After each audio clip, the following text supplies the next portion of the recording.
Hi, this is Carrie Ann. We are coming back to you from a little bit of a sabbatical with Dress Haute Couture House. We have moved our location from the South Hills Village to the Tanger Outlets, and we are expanding. And we're going to be bringing to you DIYs for the month of November as well as December to try to help you get ready for the holidays. And here I have Debbie Falcione, who is the owner of DLF Designs. So, hi Debbie. Hi. Today I'm going to teach you or show you how to prepare and put live flowers in a pumpkin for a centerpiece.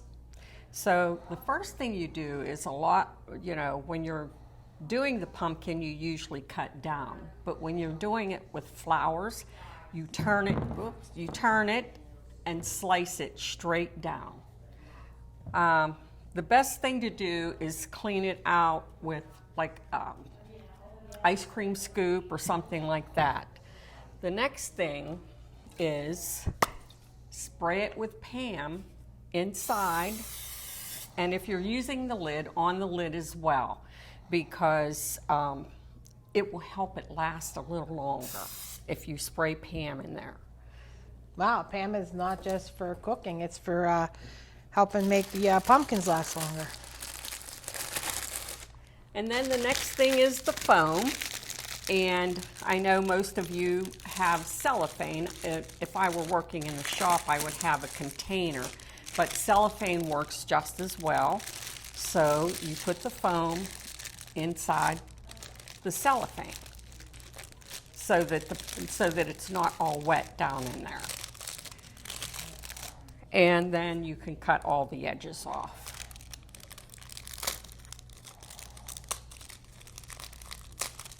I didn't bring a knife and I broke a piece of this off, but we'll work with it.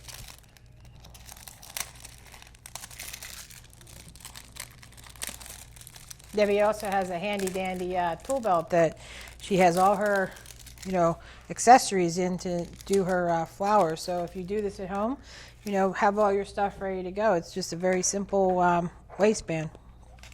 She looks like the tool lady. Mm-hmm.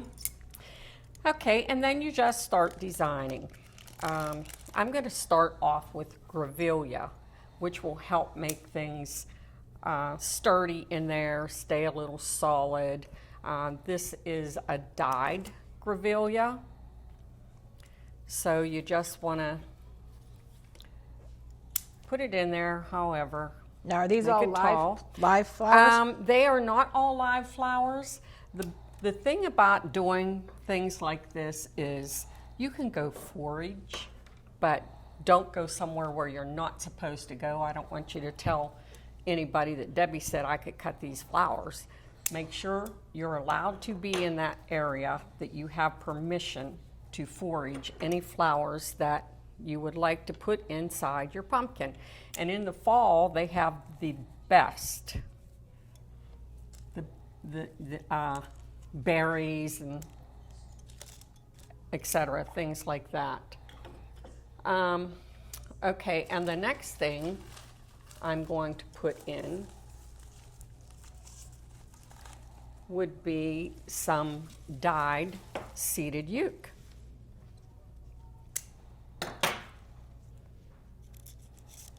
Another thing is when you're putting flowers in foam, you do not want to take this stem and push it all the way through.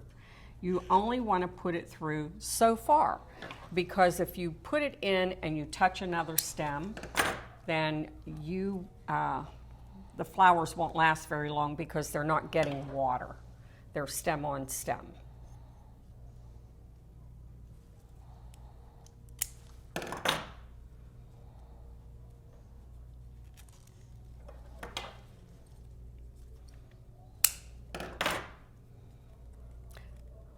I like things, everybody's not the same, but I like things to look as though they grew out from the earth. That's my taste. You don't have to do it my way. Do it your way. but I like things to look like they just came out of the earth. So basically, you're just taking your creativity and just kind of doing what you think is best, so there's really no right or wrong way to do it. No. You can do your pumpkin however you choose. Oh, I know what I forgot. The other thing is, please, I have a turntable here, but please put a plate under your pumpkin because it could rot, and you do not want it to rot on a pretty tablecloth or ruin anything. So just make sure you put something on it.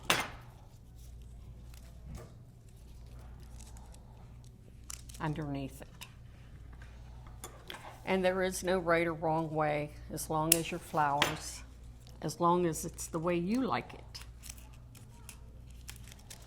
Now, all of these things that you are putting in, I don't know the terminology because you're the expert of it, but where did you find this if anybody wanted to copy?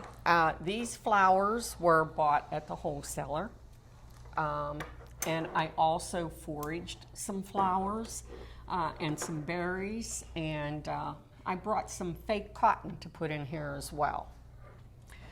And the next thing is I'm going to put something big in here, and this spider mom actually looks like a dahlia. Dahlia. I love dahlias. Those are my favorite. Mm-hmm. And I like to put 2 or 3 things.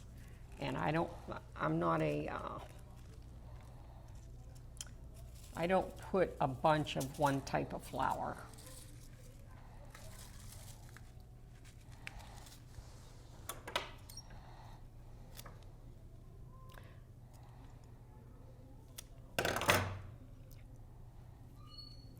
I also like to do things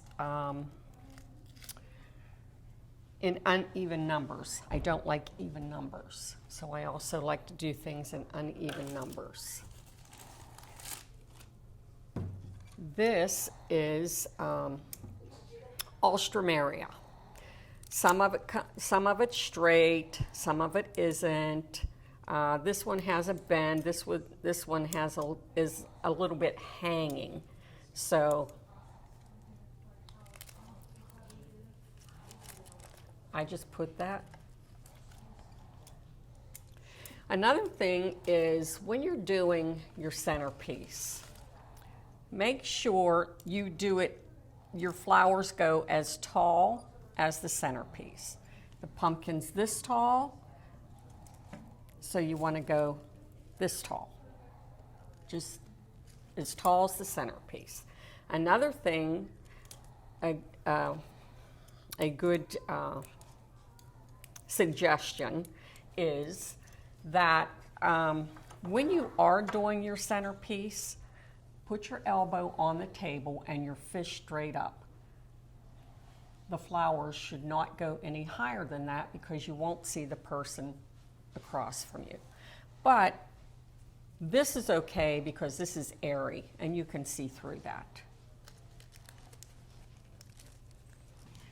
Okay, we took a couple-minute break, and now we're coming back to continue with Debbie.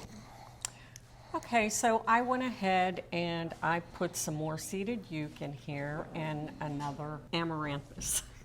Next, I'm going to go to some foraged, dried out hydrangeas. Now, did you dry these out on your own? I did. So how, if a customer, one of our viewers want to watch, because I know I have these in my house, and I don't know how you go about drying them out. It depends on what kind they are, and I don't know the name of this type, but all you do is make sure that they're not touching and put them in a bucket, a dried bucket, and just let them sit there and they dry out beautifully. Oh, wow. So there's really nothing to it. You just kind of... No, there isn't.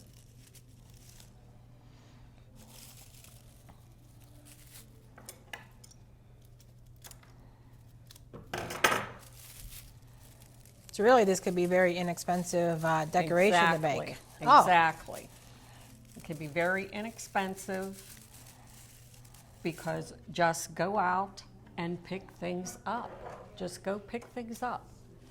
Anything that catches your eye when you're out, go pick it up. Cut it down if you have permission. The next thing I have is some orange mini carnations.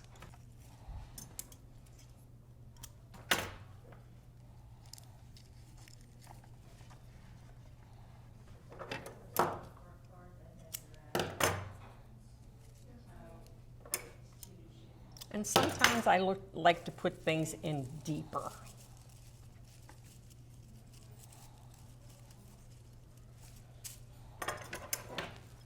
And then bring them out.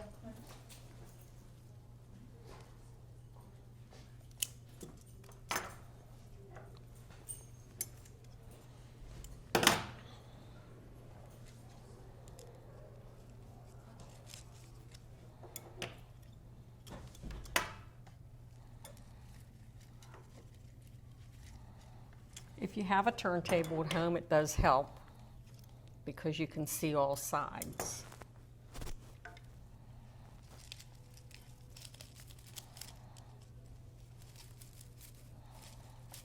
And you still don't push everything in, correct? No, you don't push anything in really, really far.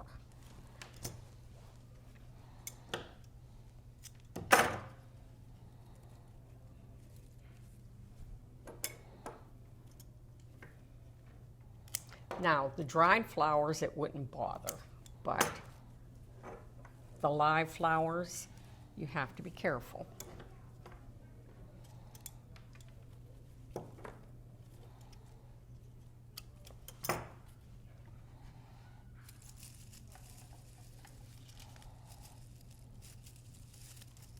You have to make sure that when you're putting them in, that there isn't another stem there.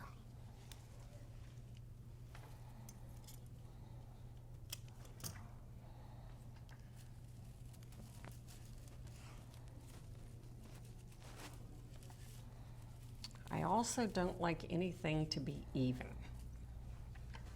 That's not how it grows out of the earth.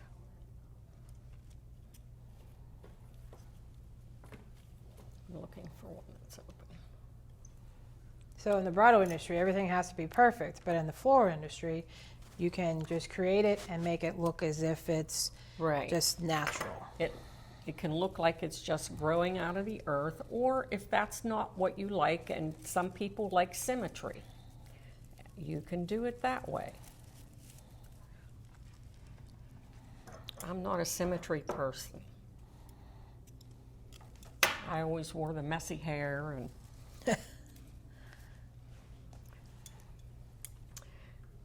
and if they're carnations, I've been looking for the ones that are open, but if they're not open, all you have to do is blow on it a little bit and push it out, if you can see. Just push it out and it'll open.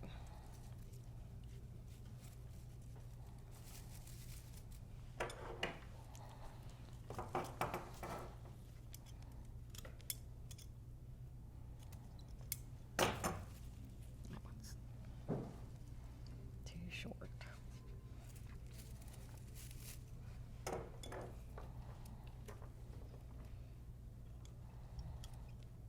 The other thing is too, whenever you pull out the pumpkin seeds, you can plant your own pumpkins for next year. You can do that, or if you're like me, because I like to cook and bake, I roast my pumpkin seeds. Oh. So the next thing is I would like to have some of those berries, please. The berries.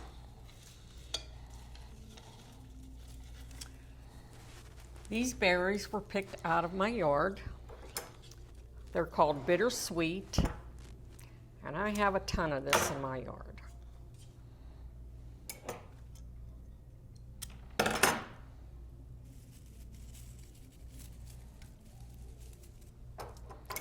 In fact, a lot of times, you know, when you get them, they're in a big ring, and I just love to take them and ring them around.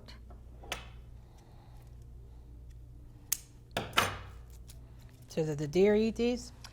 The deer do not eat the bittersweet. Oh, But okay. they eat everything else I have. My son hunts and he says, we know they're fed well. You also have a website too that they can go on and take a look, because you do all kinds of flowers for every event, even like for funerals. You did do my wedding. I do not have funeral flowers on my website. On my website, I mostly advertise weddings and events.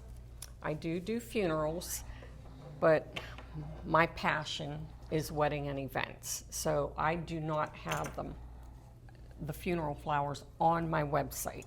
I do not do everyday flowers. It just doesn't work out for me. Another thing is there's a place where you can shop. I have some beautiful faux pumpkins on there right now, and I also have wreaths.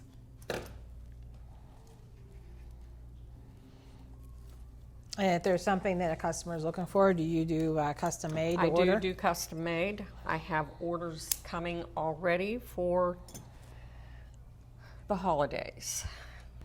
Good. Okay, and then I'm going to put some filler in. We need some yellow. So I'm going to put some yellow baby's breath. So what got you started with flowers? Actually, I went to college for interior decorating because I love to decorate. And a friend of mine told me that she felt that I should do flowers. And I said, because I've done a lot of weddings prior to this, but it was all faux. And I didn't know anything about working with live flowers. So I went to Phipps Conservatory, and that's where I was taught, and I loved it. I fell in love with it.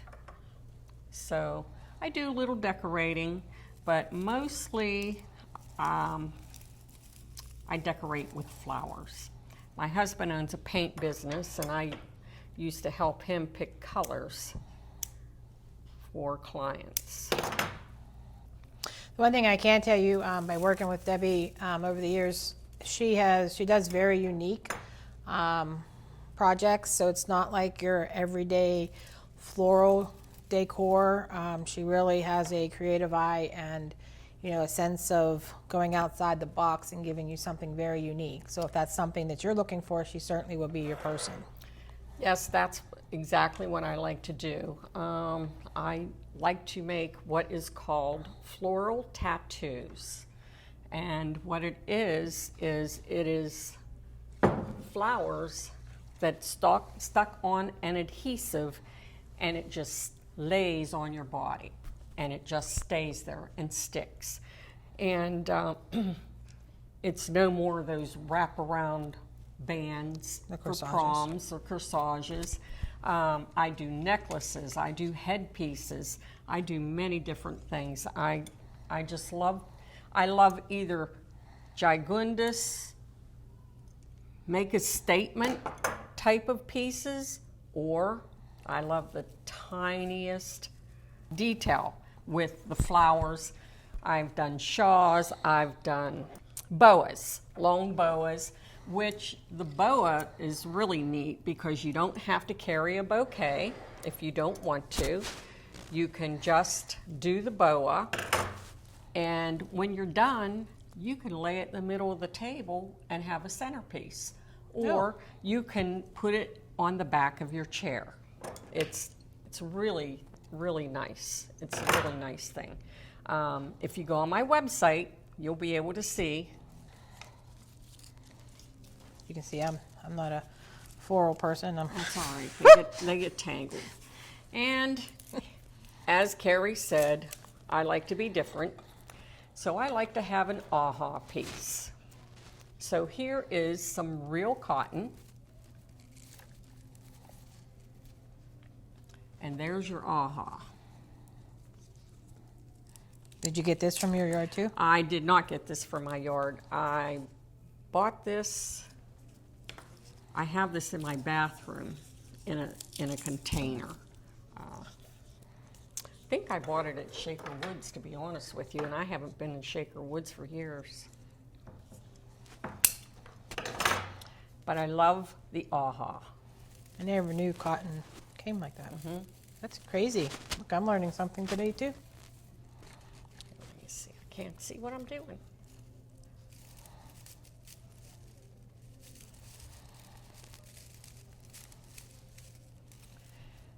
And there you have it. A decorated pumpkin for your table. Very pretty. Now, something like this, say that if a customer was interested, how much would would this cost overall to kind of either purchase from you or put together? It would depend, number one, on how fancy they want it. If they want expensive flowers, I would say anywhere from $55 to $65. Maybe more $65 with these flowers right here. Which that isn't bad, and this would be like a nice, if you're going to somebody's house for Thanksgiving, It would be a nice gift. it'd be a nice gift for them. And as I said, I also have the faux ones that they'll last. They're everlasting. They will last forever. So I have those, but I do make a lot of these and sell a lot of these. And as Carrie said, I am going to be doing some classes here in December. So this is what I came up with. We're going to make a tree, and I think this is a great thing if you don't have a live tree and you want to smell the pine, and you can have a small tree. The other thing is maybe you have a grandmother that doesn't have a tree. Maybe she might want to have a little tree. You can buy that for her. The second thing is I'm going to show you how to make poinsettia bows. Now these, there are different ways that you make these, but this is the easiest way that I have found. You can put these in your Christmas tree, you can put them on a garland, or you can even just put them on a package. I'll have a peripheral of ribbons, and that's what I will be teaching in December. Yeah, we will also be, we'll go into like January as well as into like the next spring that we can even do a day that she shows how you can do like wedding flowers that she has done. Certainly there's going to be a lot of things that we're doing differently now with our show, and we're going to do more do-it-yourself so that we can help you out at home, because it is fun, and if you do have the time to be able to create something and take a step back, and it's very relaxing. And I've helped her out a couple of times with a few weddings, and she has a true talent. I can guarantee you I am not a floral person, but I do like to be creative. And if you would go see her items, she certainly has a talent for it and a natural gift. And if you are looking for that one unique flower or arrangement or anything gift for holiday, certainly go out and take a look at her website or give her a call, and she'll be able to create anything for you. Thank you. Okay, well, that is it for today. Certainly we're going to put this up if you want to go ahead and really take a look at the beautiful how it started to where it ended up now. I think it's absolutely fabulous, and most of this is what she got from her own yard, so it's not going to cost a lot. I wanted to say one more thing. If you decide to use the lid, which I didn't today because this particular lid had an indentation and you like to have some pumpkin on there, just put 3 large sticks in there and press it down inside that foam, and then you only have to do like 3 sides. You don't have to do all 4 sides. Oh, and speaking of the foam, the one thing I did we put water in this? The foam, if you go to Joann Fabrics or anywhere to get the foam, what you do is you put water in a bucket and you just lay the foam in that water and let it soak up by itself, because if you push it in, it's going to be dry in the middle and your flowers will not last. And something like this usually lasts from 7 days. I'm going to say 7. I don't want to go on any further than that. But if you use more dried, the dried will last forever probably. And then also some of these flowers dry up very nicely. Even the carnations. Most of these will dry up really nice. So for me, this is something that you wouldn't have to water, because I'm not very good. I kill flowers. You can water it to keep it fresh, but after, Thanksgiving's over, if you don't want to pay any attention to it, then don't. Okay. And it'll dry out. Okay. You can also put something Christmassy in there to make it last and to enjoy it a little longer. Okay, and then we're going to show one more time the what we're going to be making in December. So if you're interested, we're also going to give you that information too. You reach out to the Dress Hot Couture House, and we will set you up for. We do have limited spaces, but we will set you up so that you can come here and make this beautiful arrangement, and we'll give you everything that you need to bring to the class. Yes, you won't have to bring anything. We will have all the tools. Okay. Okay. Is there anything else, Miss Deb? I don't think so. I think that's it. Okay, so I hope you guys enjoyed our time that we came to you to bring this beautiful arrangement and what we have coming up in December. And then we also will have a list of items that we're going to be doing here in the spring, because Debbie will be back. So thank you so much. Remember to love yourself. And I am so glad and grateful to be back doing this again after our little sabbatical. And we look forward to bringing you more shows. Thank you. Out. Bye.